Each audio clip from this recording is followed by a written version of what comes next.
પાટણ નગરપાલિકાના ward number 7ના પરિણામ જાહેર। ભાજપ કોંગ્રેસ અને અપક્ષ વચ્ચે બેઠકોની વહેંચણ।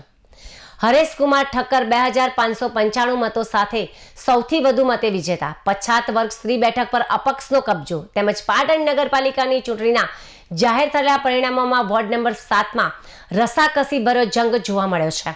આ વોર્ડમાં ભારતીય જનતા પાર્ટીએ 1 અને ભારતીય રાષ્ટ્રીય કોંગ્રેસે 2 બેઠક મળી છે, જ્યારે 1 બેઠક પર અપક્ષ ઉમેદવારે જીત હાંસલ કરી છે।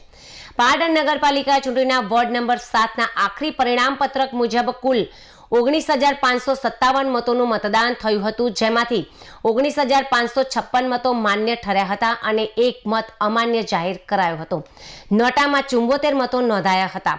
આ વોર્ડમાં વિવિધ પક્ષો અને અપક્ષ ઉમેદવારો વચ્ચે થયેલી સ્પર્ધાના અંતે સત્તાવાર વિજેતાઓની જાહેરાત કરવામાં આવી છે। ચૂંટણી પરિણામોની વિગત મુજબ પછાત વર્ગ સ્ત્રી બેઠક પર અપક્ષ ઉમેદવાર ચેતનાબેન કમલેશકુમાર પ્રજાપતિ 2033 મત મેળવીને વિજેતા જાહેર થયા છે, જ્યારે સામાન્ય સ્ત્રી બેઠક પર કોંગ્રેસના દક્ષાબેન રજનીકાંત સોલંકી 2326 મતો સાથે વિજય બન્યા છે। સામાન્ય બેઠક પર કોંગ્રેસના હરેશકુમાર કેસરલાલ ઠક્કર કે જેઓ 2595 મત મેળવી સૌથી વધુ સરસાઈ સાથે ચૂંટાયા છે, જ્યારે અન્ય એક સામાન્ય બેઠક પર ભાજપના નવીનભાઈ હરિભાઈ પ્રજાપતિએ 2351 મત મેળવીને જીત મેળવી છે।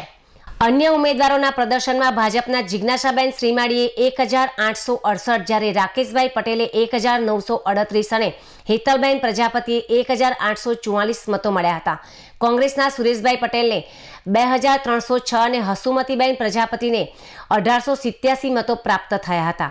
આમ આદમી પાર્ટીના ઉમેદવાર દીપકભાઈ શર્માને માત્ર 334 મતો મળ્યા હતા। આજે હું કઈ તમારી સમક્ષ ઊભી છું અને મને જે જીત મળી છે એ ડોક્ટર બાબા સાહેબ આંબેડકરની દેન છે કે હું સામાન્યની સીટ ઉપર વિજેતા બની છું। અને વોર્ડ નંબર 7ના તમામ ભાઈઓ, બહેનો, વડીલો, માતાઓ અને અમારા એજન્ટો, ઠેકેદારો તેમજ જેટલા વ્યક્તિઓએ અમને મદદરૂપ બન્યા છે અને મને જીતાડવા માટે કોશિશ કરી છે અને આજે મને અહીંયા તમારી સમક્ષ વિજય બનાવીને ઊભી રાખી છે, બદલ સર્વેનો ખૂબ ખૂબ આભાર।